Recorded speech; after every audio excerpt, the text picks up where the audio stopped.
आज आपण DNA म्हणजे काय, याचा लॉंग फॉर्म काय आणि DNAचं काय महत्त्व आहे याबद्दलची माहिती आपण आजच्या या व्हिडिओमध्ये जाणून घेणार आहोत। तर चला बघूया DNA म्हणजे नेमकं काय।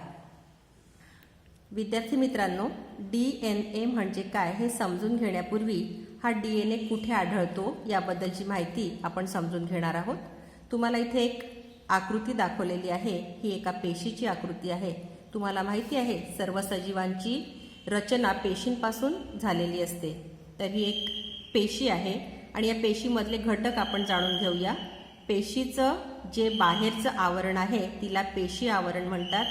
पेशीच्या आतमध्ये एक द्रवरूप पदार्थ जेलीसारखा भरलेला असतो, त्याला पेशी द्रव्य असं म्हणतात।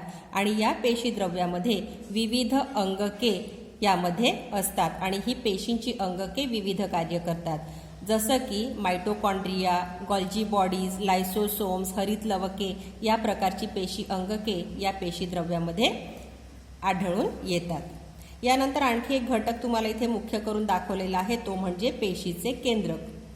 आज आपण या केंद्रक आणि त्याच्या आतमध्ये असणाऱ्या घटकांबद्दल जाणून घेणार आहोत। तर हे पेशीचं केंद्रक आहे, याला पेशीचा ब्रेन किंवा मेंदू असंही म्हणतात। तुम्हाला माहित आहे मित्रांनो की जसा मेंदू आपल्या संपूर्ण शरीराच्या कार्याचं नियंत्रण करतो, तसं संपूर्ण पेशीच्या कार्याचं नियंत्रण करणारा हा एक घटक आहे। या केंद्रकाचं जे आवरण आहे त्याला केंद्रक आवरण असं म्हणतात। त्यानंतर या केंद्रकामध्ये सुद्धा एक जेलीसारखा द्रवरूप पदार्थ भरलेला असतो, त्याला केंद्रकाम्ल म्हणतात। या ठिकाणी एक असा डार्क पॅच दिसत आहे, त्याला न्यूक्लिओलस असं म्हणतात आणि इथे काही धागे तुम्हाला दाखवलेले आहेत, या धाग्यांना रंगसूत्र असे म्हणतात।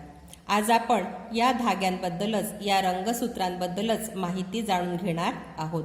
याला इंग्लिशमध्ये या धाग्यांना क्रोमॅटिन्स असंही म्हणतात, क्रोमॅटिन फायबर असंही म्हणतात। तर चला मित्रांनो, हे क्रोमॅटिनचे धागे म्हणजे काय आणि त्यांची रचना कशी असते ते आता आपण समजून घेणार आहोत। विद्यार्थी मित्रांनो, इथे एक सिंपल मॉडेल तुमच्या समोर ठेवलेला आहे। हा एक धागा, हा जो धागा आहे आता आपण पाहिलं पेशीमध्ये जे धागे होते रंगसूत्राचे, त्यातला हा एक धागा आहे आणि हा धागा DNA पासून तयार झालेला आहे। आता हा DNA म्हणजे काय, तर DNAचा लॉंग फॉर्म आहे डीऑक्सीरायबोज न्यूक्लिक ॲसिड। न्यूक्लिक ॲसिड म्हणजे केंद्रक आम्ल। याचं नाव DNA का ठेवण्यात आलं, तर सर्वप्रथम फ्रेडरिक मिशर नावाच्या शास्त्रज्ञाला श्वेत रक्तकणिकांचा अभ्यास करताना त्यांच्या केंद्रकामध्ये अशा प्रकारचे धागे सापडले आणि म्हणून केंद्रकात सापडलं, म्हणून याला केंद्रकाम्ल असं म्हणतात। यानंतर या धाग्यांचा, या DNAचा अभ्यास वॉटसन आणि क्रिक आणि रोझालिना फ्रँकलिन नावाच्या शास्त्रज्ञांनी केला आणि या धाग्याची रचना कशी असते त्याबद्दलची माहिती त्यांनी जगापुढे ठेवली। या त्यांच्या संशोधनाबद्दल त्यांना नोबेल पारितोषिक सुद्धा मिळालं। पण जेव्हा नोबेल पारितोषिक मिळालं त्यावेळी रोझालिना फ्रँकलिनचा दुर्दैवाने मृत्यू झाला होता आणि म्हणून या DNAच्या धाग्याचं रचना कशी असते त्याबद्दलचं जे मॉडेल त्यांनी तयार केलं, वॉटसन आणि क्रिक या शास्त्रज्ञांनी, त्यांनी सांगितलं की या धाग्याची रचना, याची तुलना त्यांनी एका शिडीसोबत केली। ही एक लवचिक शिडी, समजा हे आहेत शिडीचे 2 खांब आणि त्यामध्ये लावलेल्या या पायऱ्या, अशा पद्धतीची रचना या धाग्याची असते। समजा ही लवचिक शिडी जर आपण पिळवटली तर तिचा एक विशिष्ट आकार तयार होतो, या आकाराला म्हणतात द्विसर्पिल रचना। नागमोडी सापासारखी रचना 2 धागे एकमेकात पिळवटल्यामुळे तयार झाली आणि म्हणून याला द्विसर्पिल रचना असं म्हणतात। तर DNAचे धागे, त्यांची रचना अशी द्विसर्पिल रचना असते, असं संशोधन वॉटसन आणि क्रिक या शास्त्रज्ञांनी केलं।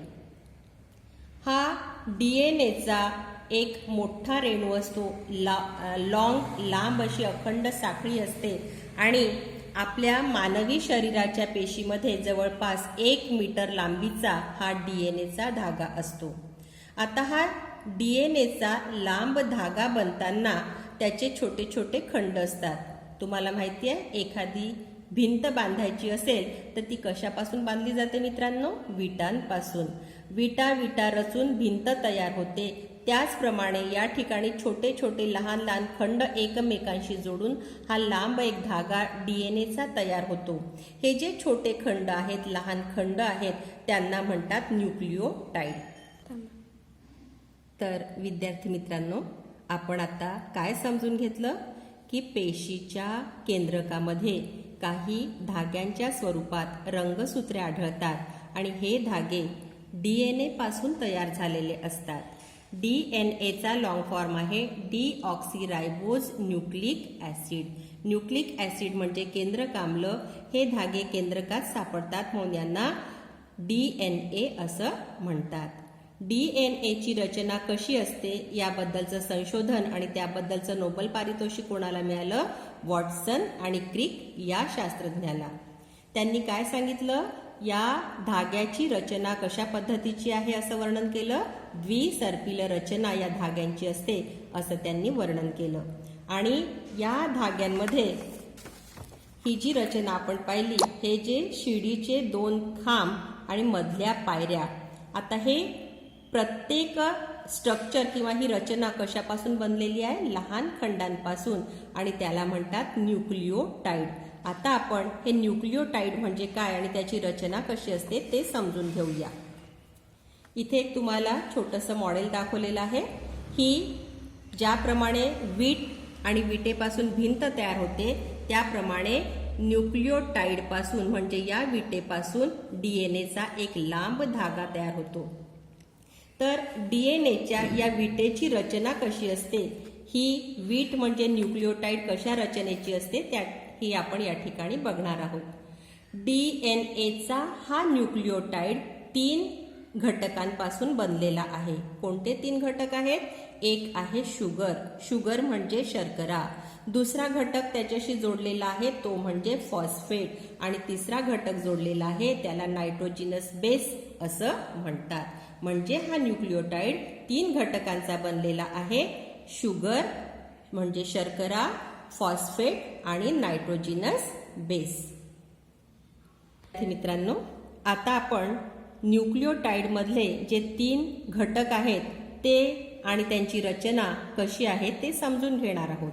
आता आपण बघितलं की शर्करा, पहिला जो गट आहे शर्करा, या शर्करेला पेंटोज शुगर असं म्हणतात. का बरं पेंटोज शुगर असं म्हणतात? कारण याची रचना पंचकोनी आहे. याच्या रचनेची शर्करेची रचना पंचकोनी आहे आणि म्हणून याला पेंटोज शुगर म्हणतात. या रचनेमध्ये या पंचकोनाच्या सगळ्यात वरती ऑक्सिजनचा अणू आहे आणि त्याच्यानंतर प्रत्येक कॉर्नरला कार्बनचा अणू आहे. ऑक्सिजन पासून घड्याळाच्या काट्याप्रमाणे जर आपण चालत गेलो तर जो पहिला कॉर्नर येतो तिथे पहिला कार्बनचा अणू आहे त्याला कार्बन 1 असं म्हणतात. त्याच्यानंतरच्या दुसऱ्या कॉर्नरला दुसरा कार्बनचा अणू आहे त्याला कार्बन 2 म्हणतात. तिसऱ्या कॉर्नरला कार्बनचा तिसरा अणू आहे त्याला कार्बन 3 म्हणतात. चौथ्या कॉर्नरला कार्बनचा चौथा अणू आहे त्याला म्हणतात कार्बन 4. आणि या रिंगच्या बाहेर 5वा कार्बन ॲटम आहे. या रचनेमध्ये कार्बनचे 5 अणू आहेत आणि म्हणून याला पेंटोज शुगर असं म्हणतात. यानंतर या पेंटोज शुगरमध्ये कार्बनचे 5 अणू आहेत आणि कार्बनच्या 5व्या अणूसोबत फॉस्फेट ग्रुप जोडलेला आहे. कार्बनच्या 5व्या अणूसोबत फॉस्फेटचा ग्रुप जोडलेला आहे आणि कार्बनच्या पहिल्या अणूसोबत नायट्रोजन बेसचा ग्रुप जोडलेला आहे. आता या ठिकाणी आणखी आपण बघू, कार्बनला वेगवेगळे क्रियात्मक गट जोडले गेलेले आहे. कार्बन 1ला 2 क्रियात्मक गट जोडले गेलेले आहे. एक आहे OH गट, याला हायड्रॉक्सिल ग्रुप असं म्हणतात, आणि दुसरा हायड्रोजन. दुसऱ्या कार्बन ॲटमला, दुसऱ्या कार्बन अणूला 2 घटक जोडलेले आहे, एक हायड्रोजन आणि दुसरा पण हायड्रोजन. तिसऱ्या कार्बन अणूला पुन्हा 2 क्रियात्मक गट जोडले आहे, हायड्रोजन आणि OH म्हणजे हायड्रॉक्सिल ग्रुप. चौथ्या कार्बन अणूला 5वा कार्बन अणू जोडला गेलेला आहे आणि एका टोकाला हायड्रोजन, आणि या 5व्या कार्बनला फॉस्फेट ग्रुप जोडला गेलेला आहे. ही पेंटोज शर्करा आणि इथे आणखी एक पेंटोज शर्करेचं रचना आपण काढलेली आहे. याच्यामध्ये सुद्धा वरच्या टोकाला ऑक्सिजन, त्यानंतर घड्याळाच्या काट्याप्रमाणे जर गेलो तर कार्बन 1, कार्बन 2, कार्बन 3, कार्बन 4 आणि रिंगच्या बाहेर आहे कार्बन 5. या 2 पेंटोज शर्करेमध्ये एक महत्त्वाचा फरक आहे. काय फरक आहे ओळखता येईल का तुम्हाला? तो बघा या ठिकाणी दाखवलेला आहे. हा जो कार्बन सेकंड ॲटम आहे, कार्बनचा जो दुसरा अणू आहे, त्याला क्रियात्मक गट जोडला गेला आहे, तो आहे हायड्रोजन. आणि या दुसऱ्या शर्करेमध्ये, पेंटोज शर्करेमध्ये कार्बनच्या दुसऱ्या अणूला जो जोडला गेलेला आहे तो आहे OH गट. मग काय फरक दिसतो? या पेंटोज शर्करेमध्ये फक्त H आहे आणि इथे कोणता गट जोडला गेलेला आहे? OH. या शर्करेमध्ये ऑक्सिजन या गटातून निघून गेलेला आहे. जर ऑक्सिजन निघून गेला म्हणजे रिमूव्ह झाला तर त्याला म्हणतात डीऑक्सीरायबोज शुगर. काय म्हणतात त्याला? डीऑक्सीरायबोज शुगर. याचा अर्थ डीऑक्सी म्हणजे ऑक्सिजन निघून जाणे, आणि म्हणून ज्यामध्ये इथून ऑक्सिजन जर निघून गेला असेल तर या शुगरला किंवा या शर्करेला डीऑक्सीरायबोज शुगर म्हणतात. आणि ही शुगर किंवा ही शर्करा DNA मध्ये आढळून येते. दुसरी जी शर्करा आहे यामध्ये ऑक्सिजन रिमूव्ह झाला नाही, ऑक्सिजन निघून गेला नाही, आणि म्हणून या शर्करेला रायबोज शुगर किंवा रायबोज शर्करा म्हणतात. आणि ही शर्करा RNA मध्ये आढळून येते. तर विद्यार्थी मित्रांनो, DNA धाग्याचा जो लहान खंड आहे त्या खंडाची रचना आपण पाहिली. त्यातला पहिला घटक पाहिला आपण शर्करा, आणि त्या शर्करेची रचना आपण समजून घेतली. या शर्करेला पेंटोज शर्करा का म्हणतात तर याच्यामध्ये 5 कार्बनचे अणू असतात आणि त्याची रचना सुद्धा आता आपण पाहिली. आता या शर्करेला जोडला गेलेला जो दुसरा घटक आहे त्याला म्हणतात फॉस्फेट, आणि या फॉस्फेटची रचना कशी असते ते आता आपण बघूया. शर्करेला जोडला गेलेला फॉस्फेट, त्या फॉस्फेट गटाची रचना या पद्धतीची असते. सेंटरमध्ये फॉस्फरसचा अणू असतो आणि त्याच्या 4 बाजूला ऑक्सिजन जोडलेला असतो. तर याचं सूत्र आहे फॉस्फेट गटाचं H3PO4. ही जी शर्करा आहे, ही शर्करा आणि हा फॉस्फेटचा ग्रुप या दोघांना मिळून त्या जी शिडीचं आपण वर्णन पाहिलं त्या शिडीचा खांब शुगर आणि फॉस्फेट म्हणजेच शर्करा आणि फॉस्फेट यांच्यापासून त्या लवचिक शिडीचे खांब तयार होतात. आता आपण बघणार आहोत की नायट्रोजिनस बेसेस यांची रचना कशी असते. विद्यार्थी मित्रांनो, त्या न्यूक्लियोटाइड गटामधला तिसरा जो घटक आहे त्याला म्हणतात नायट्रोजिनस बेस. या नायट्रोजिनस बेसमध्ये नायट्रोजन हा घटक उपस्थित असतो. या नायट्रोजिनस बेसचे 2 प्रकार आहेत. काही सिंगल रिंगचे तयार झालेले नायट्रोजिनस बेस आहेत आणि काही डबल रिंगचे तयार झालेले, डबल म्हणजे 2 रिंग एकमेकांना जोडून तयार झालेले काही नायट्रोजिनस बेसेस आहेत. जे नायट्रोजिनस बेसेस सिंगल रिंगचे तयार झालेले आहेत त्यांना पायरिमिडिन्स असं म्हणतात. आणि पायरिमिडिन्सचे 3 प्रकार आहेत. थायमिन, थायमिनसाठी कॅपिटल T हा सिंबॉल वापरला जातो. सायटोसिन, सायटोसिनसाठी C हा शब्द वापरला जातो. आणि युरॅसिल, DNA मध्ये 2 प्रकारचे नायट्रोजिनस बेसेस आढळतात, थायमिन आणि सायटोसिन. आणि RNA मध्ये थायमिनच्या ऐवजी युरॅसिल हा नायट्रोजिनस बेस आढळून येतो. हे झाले सिंगल रिंगचे नायट्रोजिनस बेसेस, यांना म्हणतात पायरिमिडिन्स. आणि हे 3 प्रकारचे आहेत, थायमिन, सायटोसिन आणि युरॅसिल. हा युरॅसिल कुठे प्रेझेंट असतो? RNA मध्ये. कोणाच्या ऐवजी? थायमिनच्या ऐवजी. त्यानंतर डबल रिंग जे स्ट्रक्चर्स आहेत, रचना आहेत, त्यांना प्युरिन्स असं म्हणतात. आणि या प्युरिन्सचे 2 प्रकार आहेत, ॲडेनाइन आणि ग्वनाइन. ॲडेनाइन म्हणजे A आणि ग्वनाइन म्हणजे G. तर अशा पद्धतीने नायट्रोजिनस बेसेस 2 प्रकारचे आहेत. सिंगल रिंगवाले जे आहेत त्यांना पायरिमिडिन्स म्हणतात आणि डबल रिंग स्ट्रक्चरवाले जे आहेत त्यांना प्युरिन्स असं म्हणतात. जे सिंगल रिंगवाले पायरिमिडिन्स आहेत त्यांचे 3 प्रकार आहेत, थायमिन, सायटोसिन आणि युरॅसिल. आणि डबल रिंगवाले जे प्युरिन्स आहेत, प्युरिन्स म्हणतात त्यांना, त्याचे दोन प्रकार आहेत, ॲडेनाईन आणि ग्वानाईन. आता आपण न्यूक्लियोटाइडची रचना समजून घेतली. त्यामध्ये असणारे महत्त्वाचे 3 घटक म्हणजे शर्करा, फॉस्फेट ग्रुप आणि नायट्रोजिनस बेसेस यांची रचना कशी असते ते पण समजून घेतलं. परत आपण बघतो आहोत की डीएनएचा धागा, त्याची रचना कशाशी तुलना केली आहे. रचना कशासारखी असते? लवचिक शिडीसारखी. काय दिसलं तुम्हाला? या शिडीमध्ये 2 खांब आणि पायऱ्या. आता आपण जे न्यूक्लियोटाइड बघितलं त्यातला फॉस्फेट ग्रुप आणि शर्करेचा ग्रुप यांचा मिळून हा खांब तयार होतो. हा शिडीचा खांब फॉस्फेट ग्रुप आणि शर्करेचा ग्रुप यांच्यापासून तयार होतो आणि या ज्या पायऱ्या दिसतात आहे, या पायऱ्या नायट्रोजिनस बेस यांच्यापासून तयार झालेल्या असतात. आता ही जी शिडी आहे, या शिडीची रचना कशी दिसते ते आता आपण बघणार आहोत. ही शिडी आणि त्याची रचना, मांडणी कशी असते ती आता आपण समजून घेणार आहोत. तर विद्यार्थी मित्रांनो, आता आपण पाहिलं की शिडीचे 2 खांब, हा एक खांब आणि हा एक खांब. हे खांब कोणापासून तयार झालेले आहे? शर्करा आणि फॉस्फेट.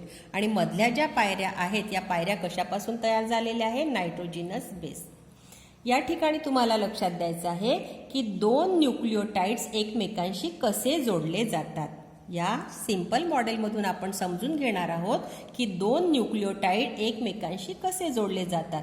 इथे बघा, हा झाला एक न्यूक्लियोटाइड, एक फॉस्फेट ग्रुप, शुगर ग्रुप आणि नायट्रोजिनस बेस. हा एवढा झाला एक न्यूक्लियोटाइड.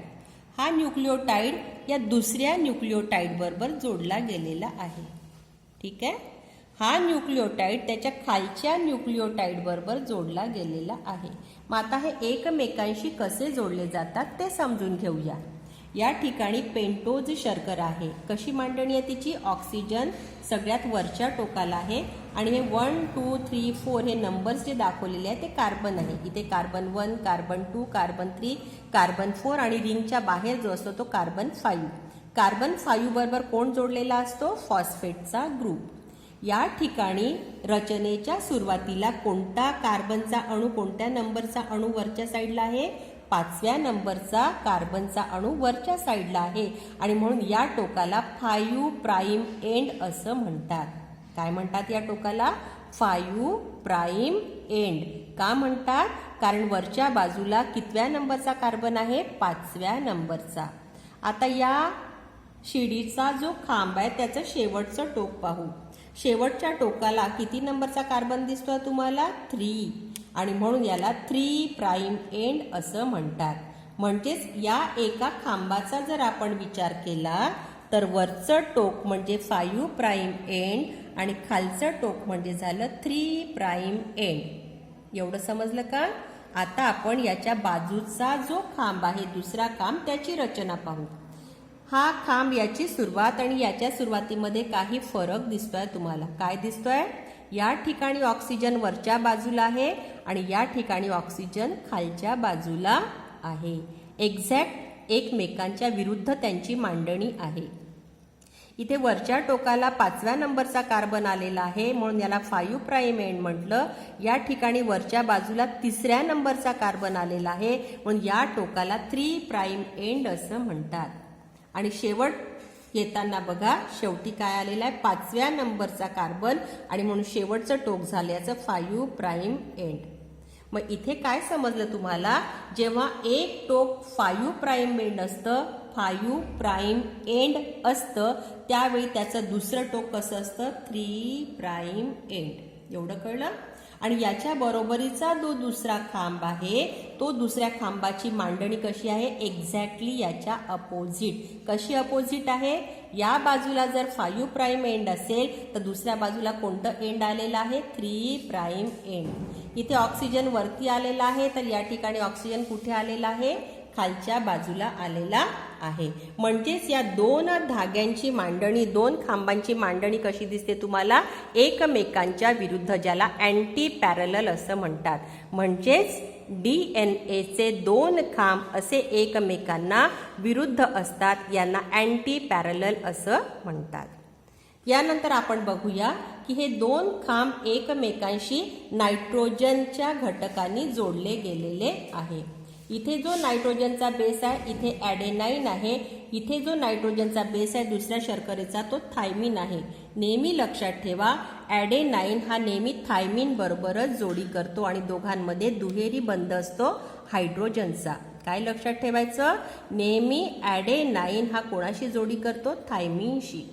त्यानंतर दुसरं बघा, सी म्हणजे सायटोसिन. हा नायट्रोजिनस बेस आहे आणि हा सायटोसिन नेहमी ग्वनाईनशीच जोडी करतो आणि सायटोसिन आणि ग्वनाईनमध्ये तिहेरी बंध असतो हायड्रोजनचा. मग या ठिकाणी एका बाजूला ॲडेनाईन आहे तर दुसऱ्या बाजूला थायमिन आहे. या ठिकाणी सायटोसिन आहे तर दुसऱ्या बाजूचा नायट्रोजिनस बेस हा ग्वनाईन आहे. ॲडेनाईन आणि थायमिनमध्ये दुहेरी बंध आहे, सायटोसिन आणि ग्वनाईनमध्ये तिहेरी बंध आहे. तर अशा पद्धतीने हे सीडीचे दोन खांब एकमेकांना अँटी पॅरलल आहेत, एकमेकांना विरुद्ध आहेत आणि मधल्या ठिकाणी ते नायट्रोजिनस बेसेसनी जोडले गेलेले आहेत. तर विद्यार्थी मित्रांनो, ही द्विसर्पिल रचना आहे. वॉटसन आणि क्रिक या शास्त्रज्ञांनी डीएनएची द्विसर्पिल रचना जी सजेस्ट केली सांगितली ती अशा पद्धतीची आहे. हे दोन धागे म्हणजे शिडीचे दोन खांब आणि मध्ये दाखवलेले नायट्रोजिनस बेस म्हणजे त्याच्या पायऱ्या. जर ही शिडी एकमेकांमध्ये ट्विस्ट केली, एकमेकांमध्ये अशी पिळवटली गेली तर दोन खांब एकमेकांमध्ये असे पिळवटले जातात. जेव्हा दोन खांब एकमेकांमध्ये पिळवटले जातात त्याच्या आजूबाजूला दोन लूप तयार होतात. या एका लूपपासून तर दुसऱ्या लूपपर्यंतचं जे अंतर आहे, या दोघांमधलं या दोन लूपमधलं जे अंतर आहे ते अंतर आहे 3.4 नॅनोमीटर. या दोन लूपमध्ये जे नायट्रोजिनस बेसेस किंवा ज्या पायऱ्या दिसत आहेत त्या 10 पायऱ्या असतात आणि दोन पायऱ्यांमधलं अंतर असते 0.34 नॅनोमीटर. हा जो लूप आहे या लूपमधला जो डायमीटर आहे त्या डायमीटरचं अंतर आहे 2 नॅनोमीटर. मग विद्यार्थी मित्रांनो, ही झाली द्विसर्पिल रचना. हे झाले दोन खांब शिडीचे, ते शुगर आणि फॉस्फेटपासून बनलेले असतात आणि शिडीच्या या ज्या पायऱ्या आहेत या पायऱ्या नायट्रोजिनस बेसपासून तयार झालेल्या असतात. तर ही झाली डीएनएची रचना. हे डीएनए केंद्रकामध्ये पेशीच्या आढळतात आणि यांना आनुवंशिकतेचे घटक असं म्हणतात. पेशीमधले कुठलेही घटक दुसऱ्या पिढीमध्ये संक्रमित होत नाहीत, परंतु डीएनए मधले घटक मात्र दुसऱ्या पिढीत संक्रमित होतात. तर विद्यार्थी मित्रांनो, आज आपण डीएनए म्हणजे काय आणि ते कुठे आढळते, त्याचा लॉंग फॉर्म काय आणि त्याचं महत्त्व काय याबद्दलची माहिती जाणून घेतली. आता आपण पुढल्या व्हिडिओत पुन्हा भेटणार आहोत. सेंट्रल डोग्मा ही डीएनएशी संबंधित असणारी एक प्रक्रिया ती जाणून घेण्यासाठी आपण पुन्हा भेटूया. तोपर्यंत बाय.